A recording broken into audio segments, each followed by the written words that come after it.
So let's talk about maybe when it wasn't so rough and tough, like when he's home. How's it in the bedroom? Let's shed light on some positivity. We're going in. All right. Yeah. Going in. It's amazing. Okay. We don't have to talk about your official experience, but let's talk about some BDSM in the bedroom. Are you? Hold on, before you get to that. When I have to be going so far back before, you might get trailers, no? There's PFVs. There's PFVs. So your PFVs would be. He knows what's up. I know my shit. I've been there. I've done that. Had my trailers.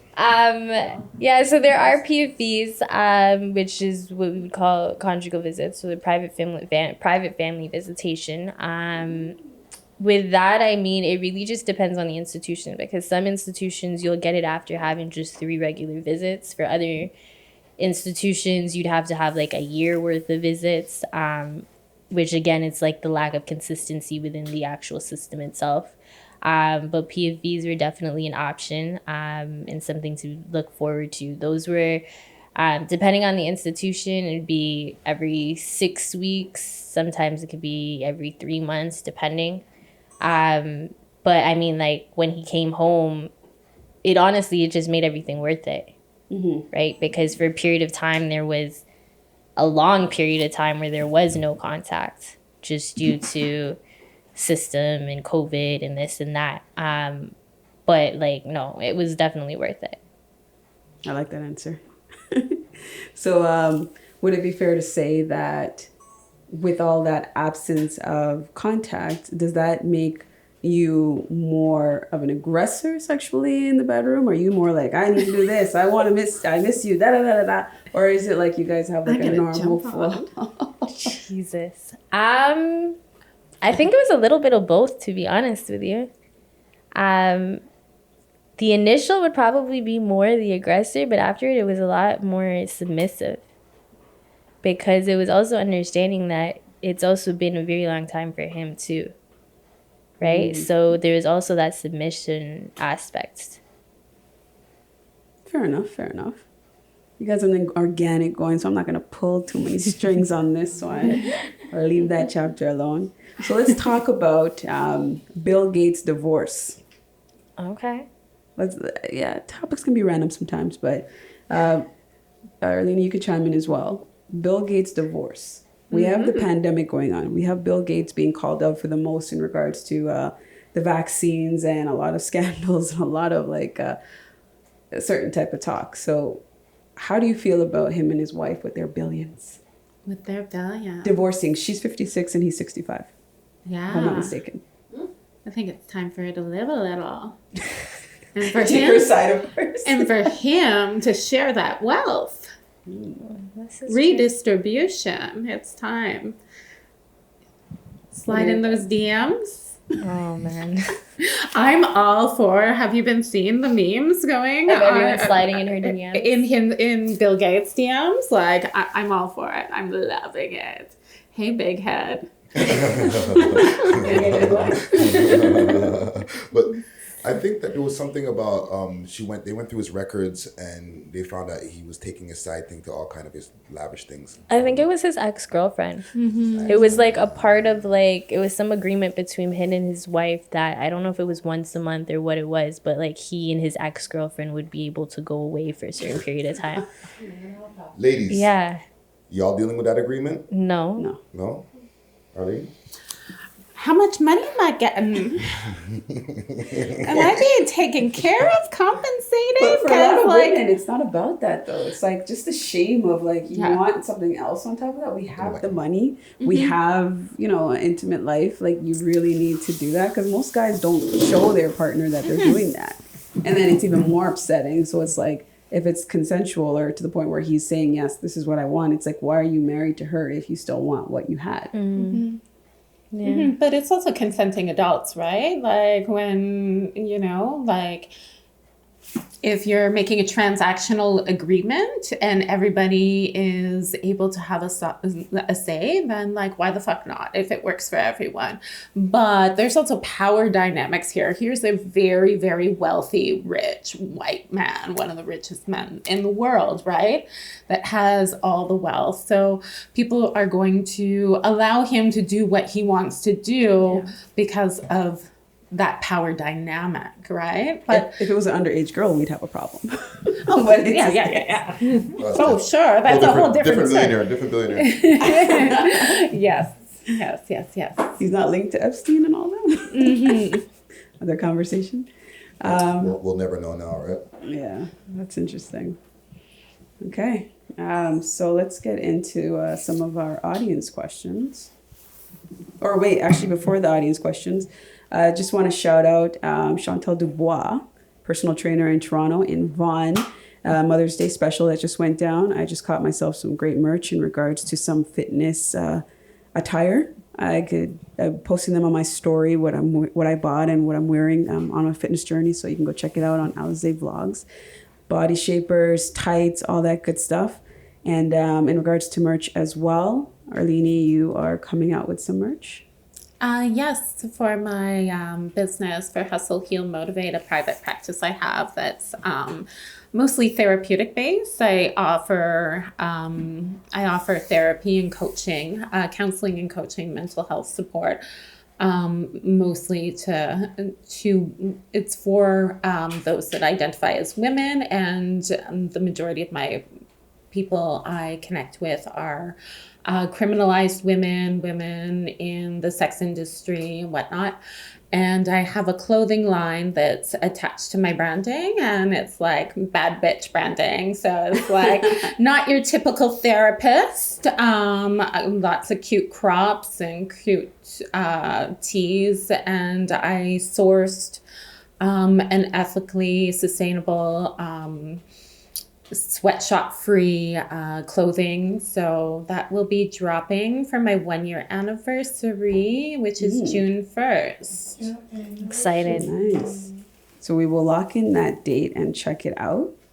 So a question for you, Rachel, from The Voice. Okay. He's an avid questionnaire person that we get in here. So Salute to The Voice. He's back. Yes. He's always here. I don't even know why I say he's back. He's always consistent. So here's his question for you. Hello, Miss Ray. I see that you're well about the movement, Put it to the top of the realm mic. of dance, and also the legal profession. What are the 2 qualities that you like in a mate if you were to date someone? So I think we touched on it a little bit, but definitely ambitious. And he's got to be a bit of a rebel, because I'm a rebel too. And I think I found that one. I think I checked that one off. Okay. What is your opinion on females in the sex industry?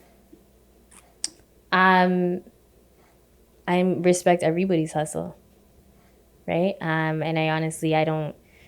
The sex industry and the criminalization of the sex industry is so bizarre to me. And when I look at a lot of things that Arlene posts, Maggie's posts a lot as well, a lot of the advocates within the sex work industry, these are individuals, like oftentimes there's a stigma associated with these individuals being people that are just doing it because either they have no other means, or it's not something that they necessarily enjoy to do. But like, especially speaking with Arlene and speaking with some of her friends that we've actually had on Connect the Six as well, this is something that, like, this is their work. It's something they're passionate about. It's something that they've loved. And who are we to judge anyone in terms of what their hustle is? And I think it's really just, if you have the mindset, the work ethic, regardless of what it is that you're doing, like, I'm not one to judge it. Well, again, with COVID, let's talk about the rise of, for instance, like OnlyFans and other industries where a lot of women now can capitalize on What's your take on that as well? I know we talked about it about almost 5 months ago, but I mean, there's been like a shift. I mean, people like, let's just talk about a Bad Baby of female rapper. She opened up her OnlyFans and made about $1 million. Cash inside, how about that? Yeah, in 6 hours, right? And then think about the average woman who's just opening up themselves, or they've been a worker all their, whatever. Yeah. It's like, how is that supposed to be perceived? A rapper who's not a sex worker can take advantage of a platform that is considered sex worker positive, and then just capitalize like crazy. And then there's the average sex worker, for instance, who's kind of struggling or maybe not as... Yeah, like I've heard a couple different viewpoints on that, but that's not necessarily where my expertise is on, like, OnlyFans. I'm like, get your bag, get it, but also respect the people that have been doing it first, right? Like, no matter what you're doing, respect the people that did it before you.